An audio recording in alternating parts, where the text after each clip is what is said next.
Did you guys hear about that shooting?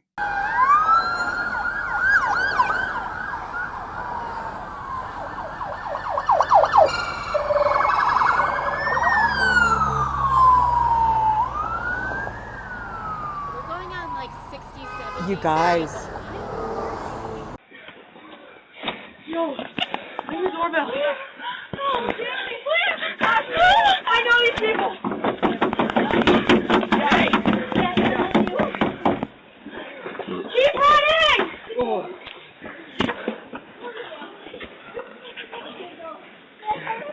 I'm not calling. Can we ring? Yeah, go in.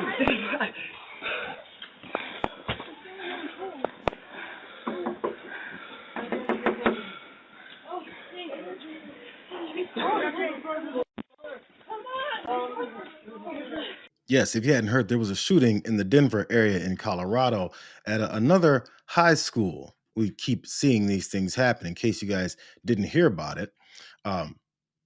in case you didn't hear about it, here's NBC News talking about what a lot of people didn't hear about. Terror on the campus of Evergreen High School, 30 miles west of Denver. Use caution. Active shooter still down at the high school. A massive emergency response after a shooter opened fire right about noon. Students evacuating the school as police rushed in. We now have 2 students performing CPR. The sheriff's department says 3 victims were rushed to St. Anthony Hospital in Denver. One of them, the shooter. One patient has non-life-threatening injuries and is stable. The other 2 are critically injured. It happened in Jefferson County, Colorado, also home to Columbine High School, where 16 people were massacred in 1999, among the worst high school shootings in history. And it comes amid a violent start to the school year. 23 people shot nationwide, including 2 who died. Colorado Governor Polis posting on X today, students should be able to attend school safely and without fear across our state and nation. We are all praying for the victims and the entire community. There's a bit of a history now going on with this area and school shootings. It's devastating. More people traumatized. Another school shooter who apparently killed himself as well. It's kind of like the MO of how these things go. I think we should hear from the accounts of some of the people that were traumatized by this shooting. We just heard a bunch of gunshots, probably like 15 to 30, and we just sprinted. It was a lot. I couldn't really explain it. It's just, I was scared to death and speechless. It just is so frustrating and maddening that this keeps happening. We were actually supposed to have a drill like a week ago, and it got canceled. Yeah, so none of the freshmen knew what to do. We saw tens of kids and teachers running up the hill screaming. We hid right around the door corner where they told us to hide. There's a guy there. He yelled some things, and he shot at us at least twice. I think it's important to have wall-to-wall coverage, to have people constantly talking about a shooting that happened yesterday on Wednesday that affected so many more children in our country, and there's probably another one today. There should be wall-to-wall coverage. We should be talking to crime analysts. We should be talking to people who knew these students that were affected. We should be talking to aunts and uncles. We should be talking about their family history. We should be talking about things, how they're never going to be the same again, how they've got, parents, they've got sisters, they've got brothers, they've got babies at home, and they're trying to figure out how they're going to continue to go on because they're traumatized. And every time they may even see or hear someone mention a gun, they might have a response in their gut that takes them right back to that place when they thought they were about to die. I wonder if we can have a day when it's wall-to-wall coverage about another shooting. I mean, we never really have wall-to-wall coverage from the moment of the shooting happening throughout the night and all the way into the next day and for the next week about a shooting, do we? On every network, constantly, talking about how innocent these children are. One of them's name is Ethan Ramirez. He's 16 years old. He told the Denver Post that he was eating lunch at Evergreen High's cafeteria when this announcement on the intercom caught his attention. He couldn't quite hear the message though, but around him, other students started to walk out of the cafeteria. Then he heard a loud bang, and then he started to run. He said, "I heard gunshots right behind me." He sprinted out of the school, running as hard as he could. He crowded through a door with scores of other students, is what he said. He then ran along a dirt path. He looked over at the school, he said, and he saw a person he thought was the shooter. He said he was walking. He wasn't running. I saw him shooting right at us.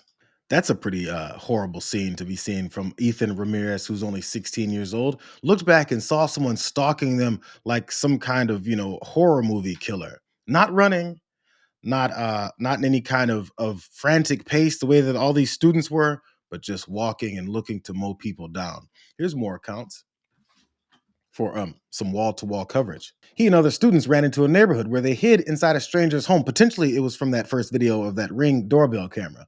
And they hid in a bathroom. The neighbor pulled out 2 guns to protect them. After a couple of hours, police officers collected those students. More, I'm a little shaken up. I'm pretty scared, he said. He's not sure he'll feel safe back at school. I'm paranoid now that something is going to happen. 18 students who fled from the shooting took shelter at a home just down the road after an initial group of them pounded on the door asking for some help. Don Segan is that resident, and he's a retired educator familiar with lockdown trainings to prepare for possible shootings. He said he took down the names of all the students and the names of the parents who later arrived to pick them up, and his wife, who's a retired nurse, was able to calm the teens down and treat them for shock. Said, I hope they feel like they ran to the right house. Luckily, they did. The guy had to pull out a couple of guns and was prepared for this. A former educator and his wife being a nurse. It maybe was the best situation for those kids to get to in a particular moment when you needed someone who's prepared in America, who is an educator, because you're an educator in America, you're prepared for shootings and potentially seeing your students die and also be shocked by the situation that they're seeing and feeling like they're in a war zone. Here's more, in case you guys didn't get enough of this wall-to-wall coverage. Emily Hiderson, a 17-year-old senior, went home for lunch about 30 minutes before the attack. She hugged friends in tears at the reunification site. She said, it was just a normal expletive day, and now it's gone. I was so close to not going home for lunch. And if I didn't, I could have died. She said the students haven't had a lockdown drill yet this year. One that had been scheduled was canceled for a medical emergency, as those other students talked about. Her mom said her daughter came to the site because she was worried about her friends. Also, you feel so helpless. There's nothing we can do. I remember Tim Burchett, representative from Tennessee, said, we're not going to do anything. And these students who've been affected by yet another shooting years later said, I feel like I'm helpless. Tasha Williams, a mom to a freshman student, said her daughter called about the shooter, frantic and searching for her friend. Williams told her to stay calm and stay put. I always taught them, like, if you hear anything, get down and pretend you're dead, is what her mom said. I shouldn't have to do that, but that's the world that we live in. We see this continue to happen, and we kind of forget that it's possible for people to experience it over and over again. I think there was the Virginia Tech shooting from years ago where one kid experienced the shooting in high school, went off to Virginia Tech and experienced another one there. You maybe thought he was trying to get away from where he lived because maybe he felt he was no longer safe there, but he goes to a completely different state and experiences the same damn thing. Here's an account here. Colorado is a state known for several devastating shootings since the 1999 massacre at Columbine High. From Aurora, where 12 people were killed at a movie theater in 2012, to an LGBTQ nightclub in Colorado Springs where 5 were fatally shot, and the mass shooting at King Soopers in Boulder, and that killed 10. How many of you guys forgot about some of those? I think many folks always remember the nightclub in Colorado Springs. That was horrific. Also the other one in Orlando, but specifically in Colorado, no one generally tends to forget about Columbine. It was one of the biggest stories. It was one of the first times that became such a norm for that stuff to happen. That was in 1999. Put yourself in these folks' shoes. This grandfather of 2 twin brothers attending 10th grade at this school from yesterday said that he was in shock after learning his family was touched by gun violence for the second time in 5 years. Mike Webb, whose ex-wife was one of the 8 people killed in the 2021 Atlanta area spa shootings, you remember that one? Said the boy's father texted him that an active shooter was at the school, but the brothers were safe. One of the boys was in the main hallway when the shooting broke out, and he just ran. The other boy was outside of the music room, and he ran too, but he ran into police who had weapons drawn. Did we pick up on the fact that guy's ex-wife was one of the people that was killed? And then now he's talking about how his grandsons had to deal with this as well. Trauma on top of trauma. I just want to point out, if we have wall-to-wall constant coverage and run sad music and talk to the friends and families of victims constantly and give accounts of these children and their lost loved ones' lives and the great things that they could have done with the rest of their lives, maybe we'll have enough empathy to start trying to prevent these things from happening. Maybe on CNN, MSNBC, Fox News, ABC News, CBS News, and NBC News, and the nightly news, and the morning news, and the afternoon news, and the mid-afternoon news, and the brunch news. Maybe if they talk about this constantly, maybe these children and these families will be humanized. I mean, they're really good at humanizing people, I think, especially yesterday. Elizabeth Warren also posted about this. I want to really highlight what Elizabeth Warren was saying. She said, students were eating lunch when they heard the gunshots. It's yet another horrific school shooting. And every time my heart breaks for the kids, parents, and communities shattered by gun violence. We can't stop demanding change. Congress can and must pass gun safety legislation. We hear it every time. And we just need people that are willing to join in on that fight. So she was asked about shootings from yesterday, and this is what she had to say on camera. This is just wrong, and my heart goes out to his family, to his friends, but we just cannot be a country that turns to violence when we disagree.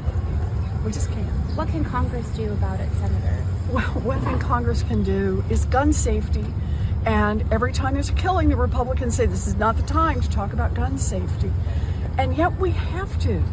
As a nation, we have more gun deaths than most other nations, and we don't keep our children, our friends, our neighbors safe by just putting ordinary gun safety rules in place. You know, I just want to say this coming from Massachusetts. If the rest of the country would just follow the rules we follow in Massachusetts, we could reduce fatalities all over this country. And plenty of people who are hunters and who use guns for sport still have lots of activities in Massachusetts. But at least we make it a little tougher to use guns for harming other human beings. What about that sentiment and that plan and that idea is offensive? What part about it is offensive? If you've had the opportunity to feel like these folks who are always affected by this are humanized.